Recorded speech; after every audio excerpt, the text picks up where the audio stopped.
اعوذ باللہ من الشیطان الرجیم بسم اللہ الرحمن الرحیم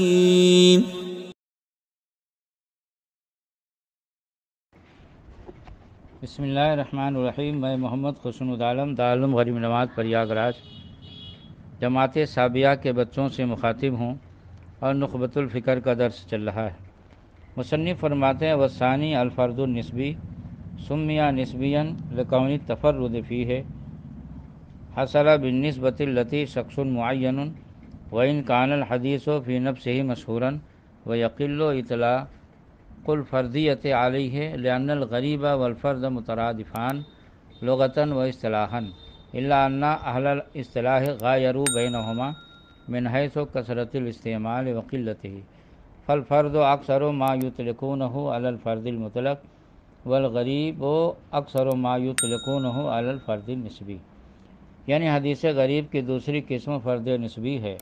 اس کا نام فرد نسبی اس میں تفرد ہونے کے سبب رکھا گیا، جو تفرد کسی شخص معین کی طرف نسبت کرتے ہوئے ہوتا ہے، اگرچہ حدیث فی نفسی مشہور ہو۔ فرد نسبی پر فردیت کا اطلاق بہت کم ہوتا ہے، اس لیے کہ غریب اور فرد لغت اور اصطلاح کے اعتبار سے دونوں مترادف ہیں، مگر اہل اصطلاح کثرت استعمال اور قلت استعمال کے اعتبار سے دونوں کے مابین مغایرت رکھی ہے۔ پس محدثین فرد کا اطلاق فرد مطلق پر کرتے ہیں اور غریب کا اطلاق فرد نسبی پر زیادہ کرتے ہیں۔ یہ عبارت کا ترجمہ ہوا۔ بطور تشریح کے چند باتیں یہاں پر پیش ہیں۔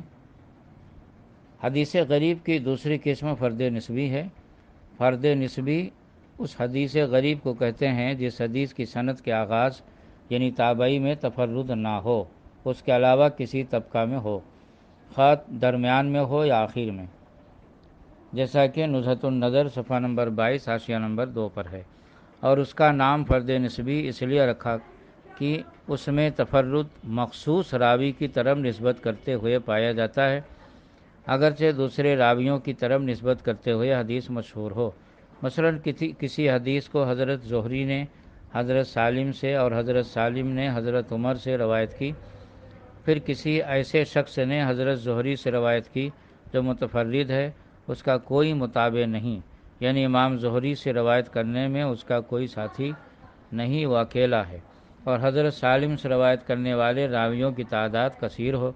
ایسے ہی حضرت ابن عمر سے روایت کرنے والے راویوں کی تعداد کثیر ہو، تو اب دیکھیے کہ یہی حدیث اس کی طرف نسبت کرتے ہوئے جس نے حضرت زہری سے روایت کی غریب ہے، اس لیے کہ وہ راوی متفرد ہے، اور یہی حدیث ان راویوں کی طرف نسبت کرتے ہوئے جنہوں نے حضرت سالم اور حضرت ابن عمر سے روایت کی مشہور ہے، کیونکہ ان دونوں حضرات سے روایت کرنے والے راویوں کی تعداد کثیر ہے، رضی اللہ تعالیٰ عنہم اجمعین۔ خلاصہ یہ کہ فرد نسبی کے نام میں فرد تو اس لیے ہے کہ یہ حدیث فرد کی قسم ہے۔ فرد اور غریب دونوں ہم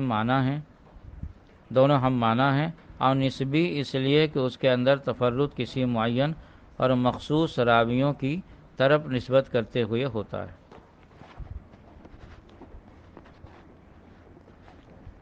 وخبر الآحاد من نقل عدل تام الضبط متصل السند غیر معلل ولا شاذ هو الصحیح لذاته، وهذا اول تقسیم المقبول الى اربعة انواع لأنه اما ان يشتمل من صفات القبول على اعلاها او لا۔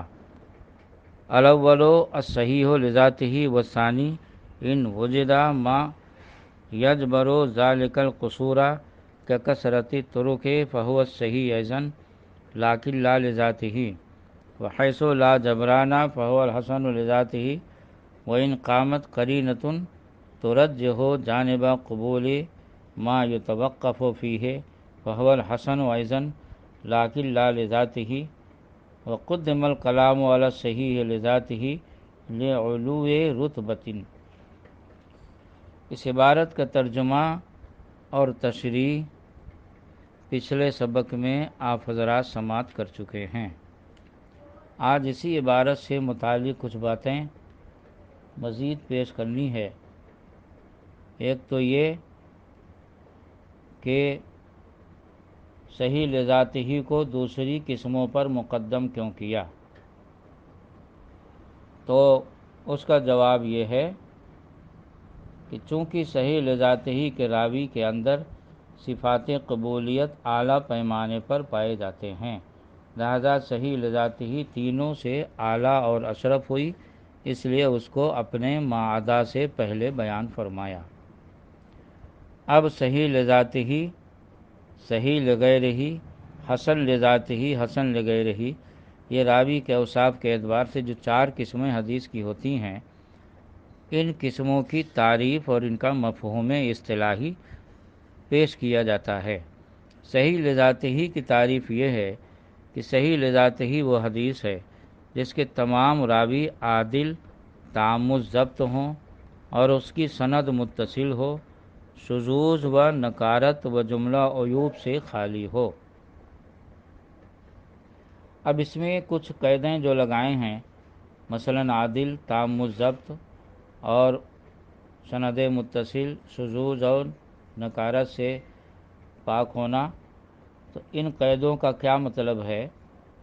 تو ان تمام قیدوں کی شرح آگے نزہۃ النظر، شرح عربی نخبۃ الفکر یعنی اسی کتاب میں آ رہی۔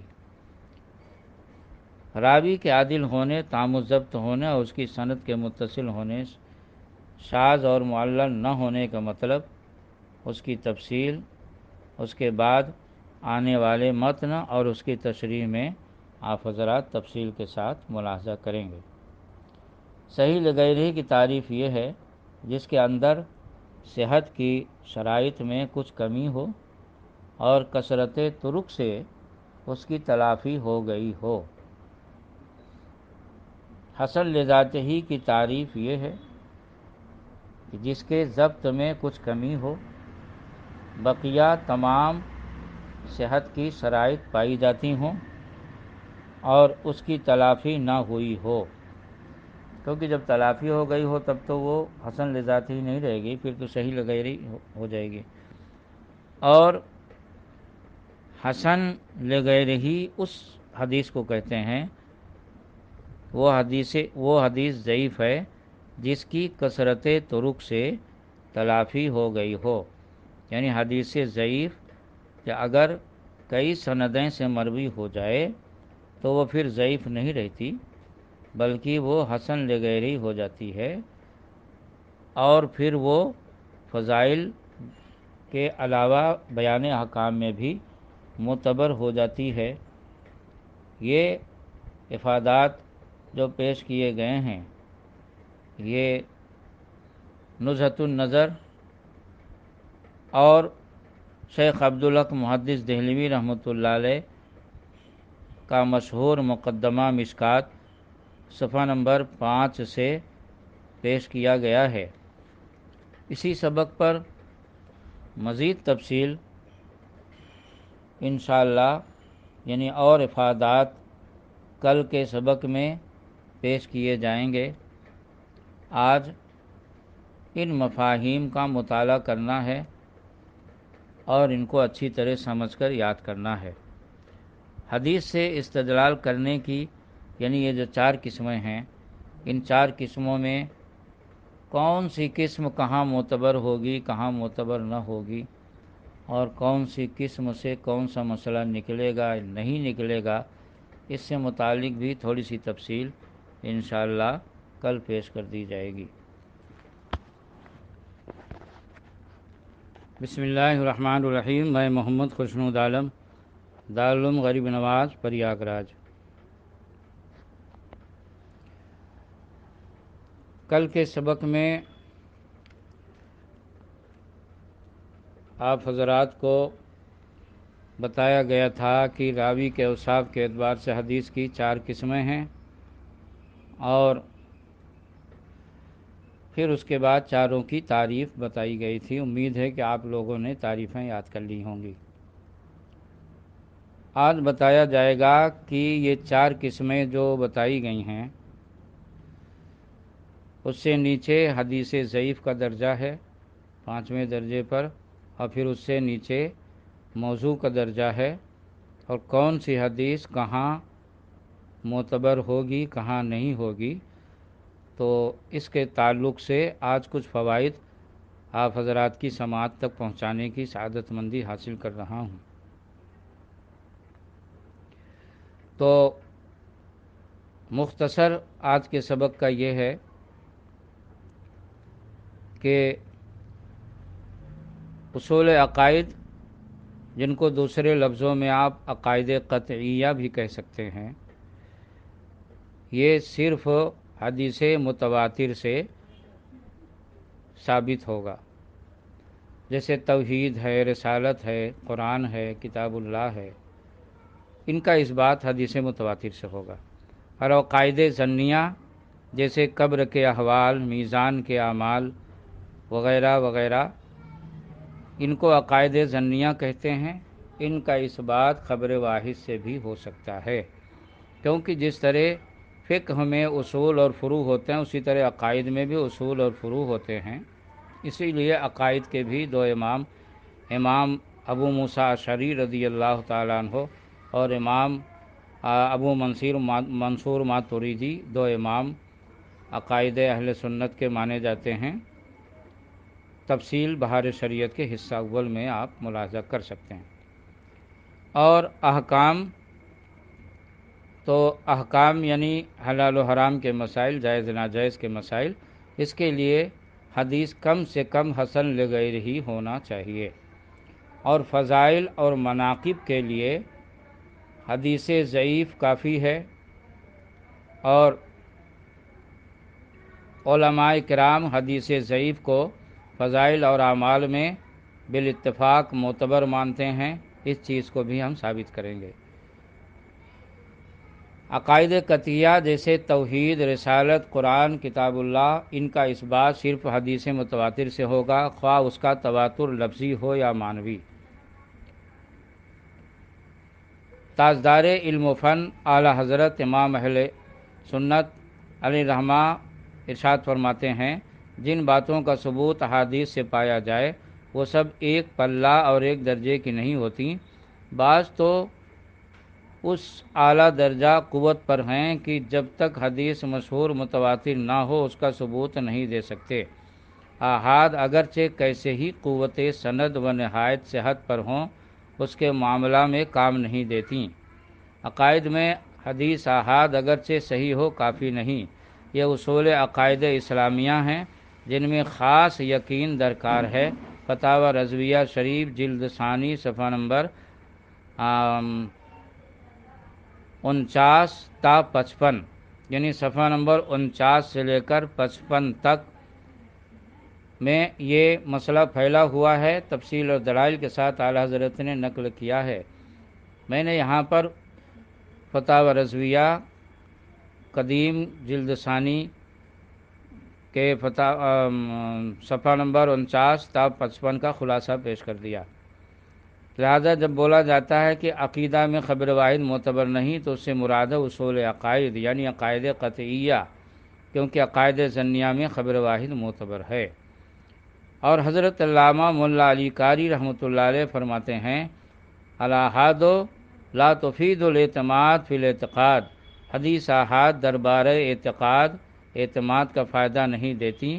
فتح الروض الازہر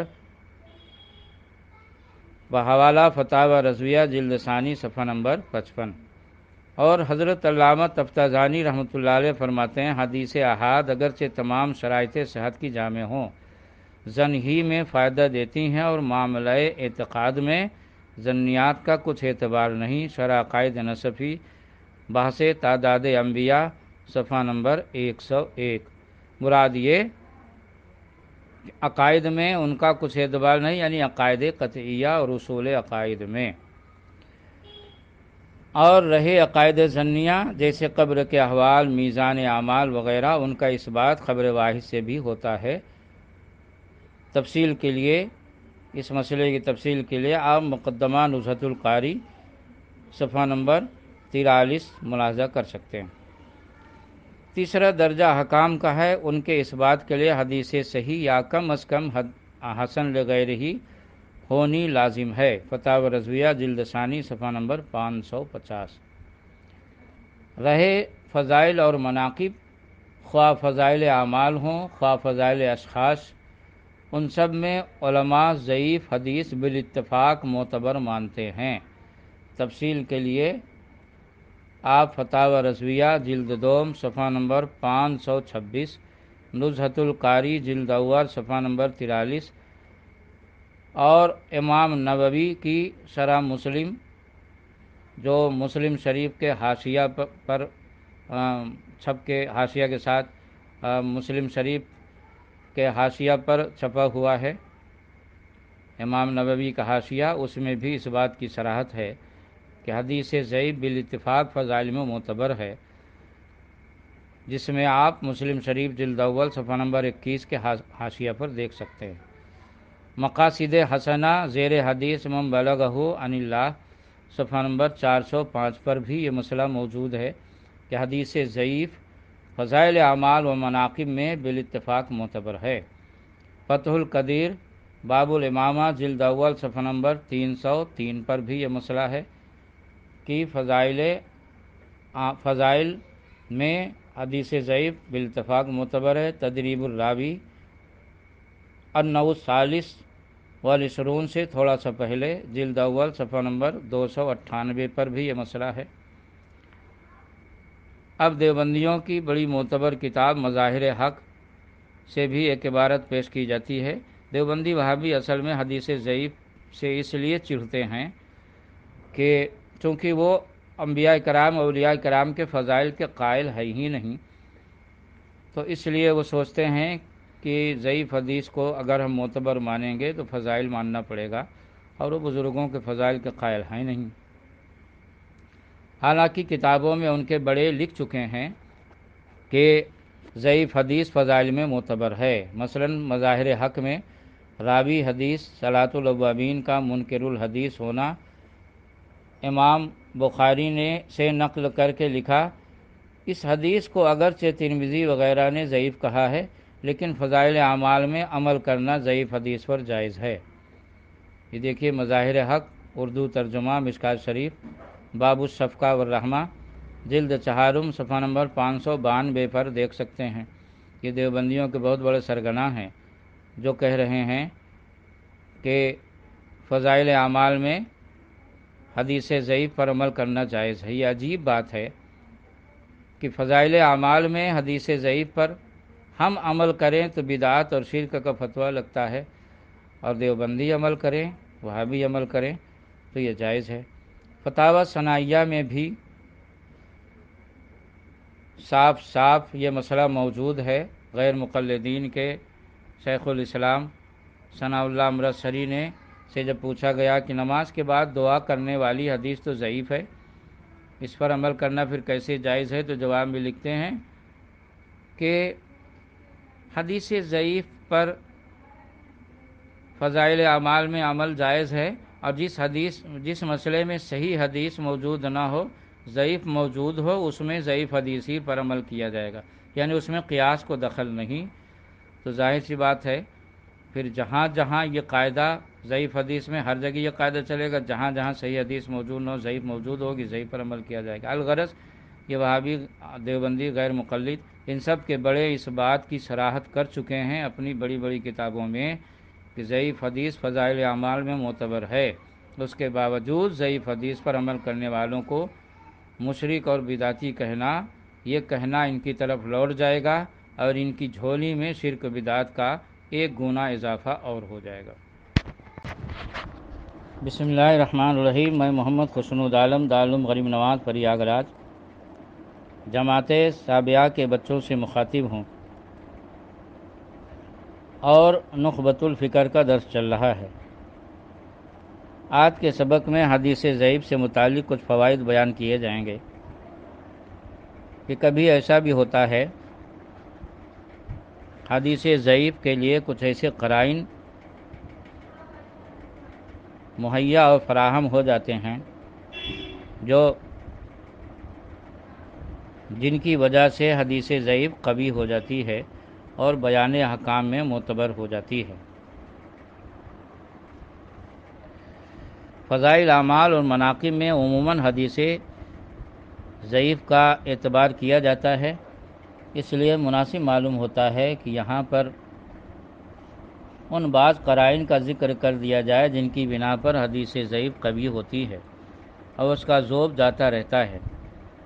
تو ان قرائن میں سے پہلی صورت یہ ہے کہ جب حدیث ضعیف متعدد اسانید سے مروی ہو تو وہ حسن لغیرہی ہو جاتی ہے، چنانچہ تمام مستند اصول حدیث کی کتابوں میں یہ مسئلہ مرقوم ہے۔ محقق علی الاطلاق امام ابن حمام نے بھی فتح القدیر جلد اول صفحہ نمبر 248 مطبع مصر میں اس کو وضاحت سے بیان فرمایا ہے۔ اور حضرت علامہ شارانی لکھتے ہیں جب حدیث ضعیف متعدد اسانید سے مروی ہو تو جمہور محدثین اس سے استدلال کرتے ہیں اور اس کو گاہے صحیح کے ساتھ اور گاہے حسن کے ساتھ لاحق کرتے ہیں۔ میزان الشریعۃ الکبریٰ جلد اول صفحہ نمبر 48 پر یہ اصول موجود ہے۔ دوسری صورت یہ ہے کہ جب کسی حدیث ضعیف کے موافق مجتہدین میں سے کسی کا قول مل جائے تو اس سے بھی حدیث ضعیف کی تقویت ہو جاتی ہے۔ چنانچہ علامہ شامی لکھتے ہیں مجتہد جب کسی حدیث سے استدلال کرے تو اس کا استدلال بھی حدیث ہونے کی دلیل ہے، جس طرح تحریر میں امام ابن حمام نے تحقیق فرمائی ہے۔ علامہ ابن عابدین شامی متوفی 1252 ہجری، رد المحتار جلد چہارم صفحہ نمبر 1۔ تیسری صورت یہ ہے کہ اگر کسی حدیث ضعیف کے موافق اہل علم میں سے کسی کا قول ہو تو اس سے بھی حدیث کی تقویت ہو جاتی ہے۔ چنانچہ امام ترمذی حدیث اذا اتی احدکم الصلاۃ والامام علی حال الحدیث کے تحت لکھتے ہیں ھذا حدیث غریب لا نعرف اسنادہ الا ما روی من ھذا الوجہ والعمل علی ھذا عند اہل العلم۔ اور ملا علی قاری اس حدیث کی شرح میں لکھتے ہیں علامہ نووی فرماتے ہیں کہ یہ حدیث ضعیف ہے اور امام ترمذی اہل علم کے عمل سے اس حدیث کی تقویت کا ارادہ فرما رہے ہیں۔ ملا علی قاری متوفی 1014 مرقات جلد سوم صفحہ نمبر 98۔ حدیث ضعیف کے صحیح یا حسن ہونے کی چوتھی صورت یہ ہے کہ بعض اوقات صالحین کے عمل سے بھی حدیث کی تقویت ہو جاتی ہے، چنانچہ صلاۃ التسبیح جس روایت سے ثابت ہے وہ حدیث ضعیف ہے، اور امام حاکم و بیہقی نے اس کی تقویت کی وجہ یہ بتلائی کہ عبداللہ ابن مبارک کے عمل کی وجہ سے یہ حدیث تقویت پا گئی۔ چنانچہ مولوی عبدالحی لکھنوی لکھتے ہیں علامہ بیہقی لکھتے ہیں کہ عبداللہ ابن مبارک صلاۃ التسبیح پڑھا کرتے تھے اور بعد کے تمام علماء اس کو ایک دوسرے سے نقل کرتے رہے اور پڑھتے رہے، اس وجہ سے اس حدیث مرفوع کو تقویت حاصل ہو گئی۔ مولانا عبدالحی فرنگی المتوفی 1304 ہجری الاثار المرفوعہ صفحہ نمبر 23۔ پانچویں صورت یہ ہے کہ کبھی تجربہ اور کشف سے بھی حدیث کو قوت مل جاتی ہے۔ حضرت علامہ ملا علی قاری مرکات شرح مشکات شریف اور شرح شفا جلد دوم صفحہ نمبر 399 میں تحریر فرماتے ہیں سید المکاشفین حضرت محی الدین ابن عربی قدس سرہ نے فرمایا مجھے حضور صلی اللہ علیہ وسلم سے یہ حدیث پہنچی کہ جو لا الہ الا اللہ 70,000 بار کہے اس کی مغفرت ہو جائے گی۔ میں نے یہ کلمہ طیبہ 70,000 بار پڑھا تھا مگر کسی خاص کی نیت نہ کی تھی۔ ایک دعوت میں گیا، اس میں ایک جوان بھی تھا جو کشف میں مشہور تھا۔ یہ جوان کھانا کھاتے کھاتے رونے لگا۔ میں نے سبب پوچھا تو بتایا کہ میں اپنے والدین کو عذاب میں دیکھ رہا ہوں۔ میں نے اپنے دل میں اس کلمے کا ثواب اس کے والدین کو بخش دیا۔ فوراً وہ جوان ہنسنے لگا اور کہا اب میں اپنی ماں کو اچھی حالت میں دیکھ رہا ہوں۔ امام محی الدین ابن عربی نے فرمایا کہ میں نے اس حدیث کی صحت اس جوان کے کشف سے اور اس کے کشف کی صحت اس حدیث سے جانی۔ علماء دیوبند بھی اس پر متفق ہیں کہ حدیث ضعیف کو کشف سے قوت مل جاتی ہے۔ دیوبندیوں کے پیشوا مولوی قاسم نانوتوی اپنی کتاب تحذیر الناس میں لکھتے ہیں کہ حضرت جنید بغدادی رحمۃ اللہ علیہ کے کسی مرید کا رنگ یکایک متغیر ہو گیا۔ آپ نے سبب پوچھا تو وہ مکاشفہ بروئے مکاشفہ اس نے کہا کہ اپنی ماں کو دوزخ میں دیکھتا ہوں۔ حضرت جنید رحمۃ اللہ علیہ نے 1,75,000 بار کبھی کلمہ پڑھا تھا، یوں سمجھ کر کہ بعض روایتوں میں اس قدر کلمہ کے ثواب پر وعدہ مغفرت ہے۔ اپنے جی میں اس مرید کی ماں کو بخش دیا اور اس کو اطلاع نہ دی، مگر بخشتی ہی کیا دیکھتے ہیں کہ وہ جوان حشاش بشاش ہے۔ آپ نے پھر سبب پوچھا، اس نے عرض کیا کہ اپنی ماں کو جنت میں دیکھتا ہوں۔ سو اس پر آپ رحمۃ اللہ علیہ نے فرمایا کہ اس جوان کے مکاشفہ کی صحت تو مجھ کو حدیث سے معلوم ہوئی اور حدیث کی تصحیح اس کے مکاشفہ سے ہو گئی۔ تحذیر الناس صفحہ نمبر 59۔ بات بات میں حدیث کو ضعیف کہنے والے اپنے مولوی قاسم نانوتوی کی اس تحریر سے سبق حاصل کریں اور اس کو بغور پڑھیں۔ یہ عجیب بات ہے کہ ہم حدیث ضعیف پر عمل کریں تو ناجائز اور بدعت، اور دیوبندی حدیث ضعیف کو کشف سے تصحیح دیں اور اس کو صحیح قرار دیں تو جائز۔ اللہ تعالیٰ ان لوگوں کو سمجھ عطا فرمائے۔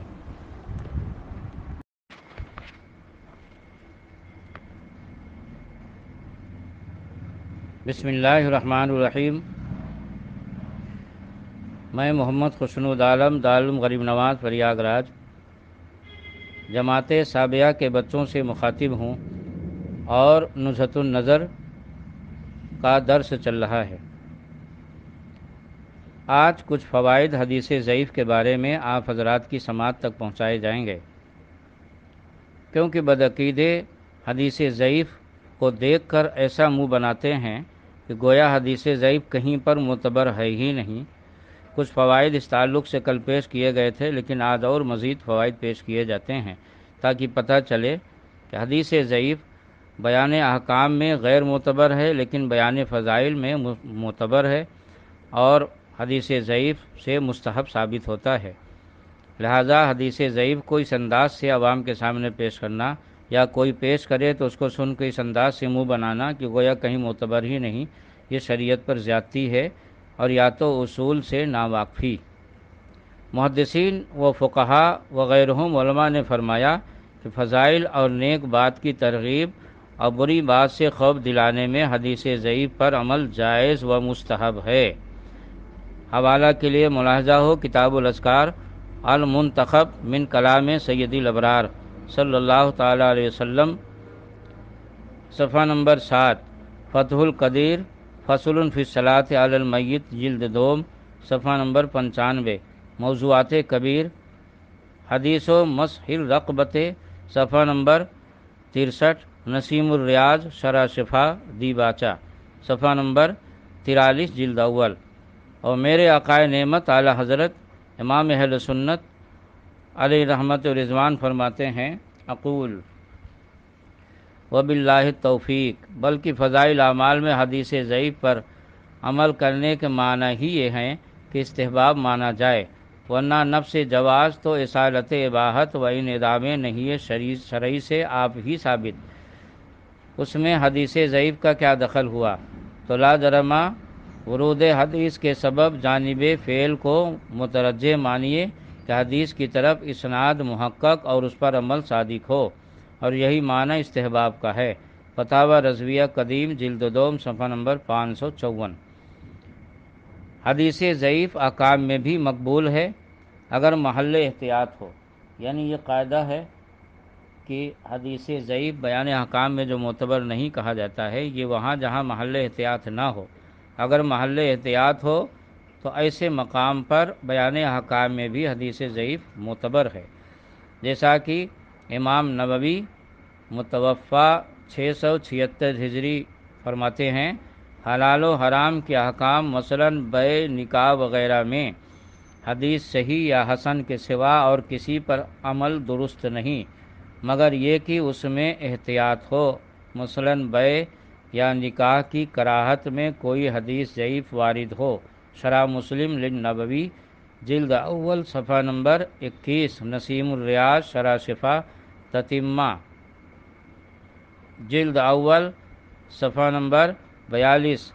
امام جلیل جلال الدین سیوطی رحمۃ اللہ علیہ تدریب میں فرماتے ہیں، کہ حدیث ضعیف پر احکام میں بھی عمل کیا جائے گا جبکہ اس میں احتیاط ہو۔ تدریب الراوی شرح تقریب النووی جلد اول صفحہ نمبر 299، غنیہ فصل و سنن الصلاۃ صفحہ نمبر 376-77، فتاوی رضویہ قدیم جلد دوم باب الاذان والاقامہ صفحہ نمبر 564۔ واللہ تعالی عالم۔ بسم اللہ الرحمن الرحیم۔ میں محمد خسنود عالم، دارالعلوم غریب نواز پریاگراج۔ جماعت سابعہ کے بچوں سے مخاطب ہوں اور راوی کے اوصاف کے اعتبار سے حدیث کی 4 قسمیں ہیں، ان سے متعلق کچھ فوائد کل بیان کیے گئے تھے اور آج بھی انہی سے متعلق کچھ فوائد بیان کیے جاتے ہیں۔ ہمارے امام اعظم جس سے روایت فرما لیں اس کا ثقہ ہونا ثابت۔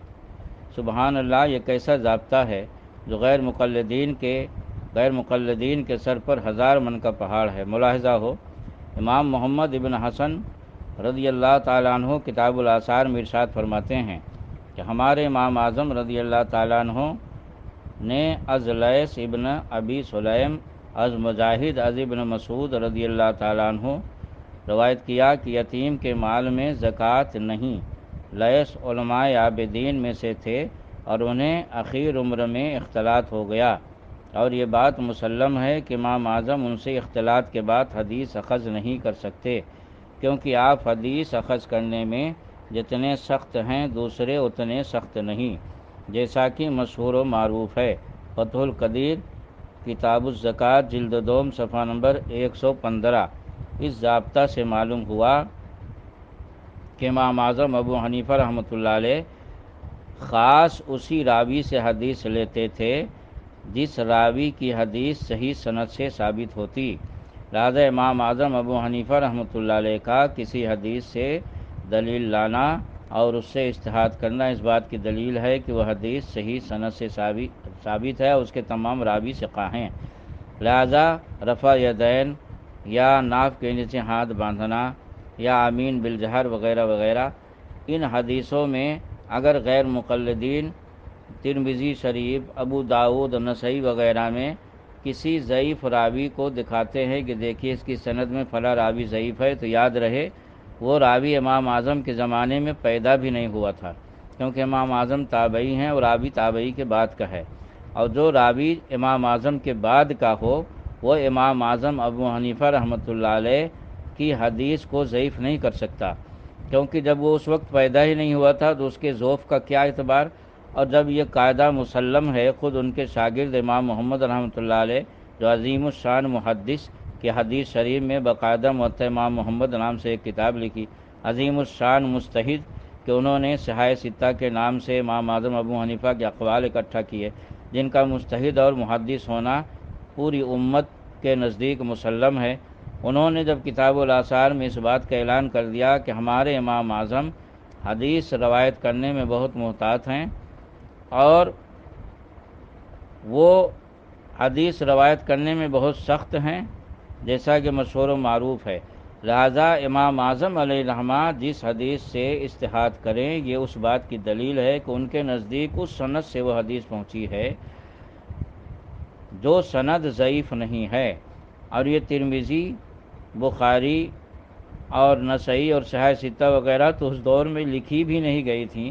جب اس دور میں لکھی ہی نہیں گئی تھی تو ان سے حدیث لینے کا سوال ہی نہیں پیدا ہوتا، لہذا ان کی سندوں میں اگر راوی ضعیف ہے تو یہ تو غیر مقلدین کے لیے موت ہے، مگر امام اعظم ابو حنیفہ ان سندوں سے حدیث نہیں لیے، بلکہ ان لوگوں کے پیدا ہونے سے پہلے امام اعظم ابو حنیفہ رحمۃ اللہ علیہ تک وہ حدیثیں پہنچی جن سے انہوں نے استدلال کیا۔ اب حدیث موضوع کے بارے میں کچھ فوائد ملاحظہ فرمائیں۔ حدیث موضوع کسی باب میں معتبر و مقبول نہیں، خواہ عقائد قطعیہ ہوں خواہ عقائد ظنیہ، احکام ہوں خواہ فضائل و مناقب۔ یاد رہے کہ حدیث موضوع متعدد طرق سے مروی ہو تب بھی مقبول نہیں، کیونکہ جھوٹ کی تقویت جھوٹ سے نہیں ہو سکتی۔ حدیث موضوع کو حدیث مجازن کہا جاتا ہے، حقیقتاً تو یہ حدیث ہے ہی نہیں۔ فتاوی رضویہ جلد دوم صفحہ نمبر 526 ملخصاً۔ اس لیے کہ حدیث موضوع اس حدیث کو کہتے ہیں جس کی سند میں کوئی ایسا دروغ گو راوی ہو جس نے کبھی جھوٹی خود ساختہ حدیث نبی صلی اللہ علیہ وسلم کی طرف منسوب کرنے کی جرات کی ہو۔ اب رہا یہ کہ حدیث موضوع کو کیسے پہچانا جائے، اس کے پہچاننے کے کتنے طریقے ہیں، تو اس کی تفصیل اسی کتاب میں آئندہ آ رہی ہے۔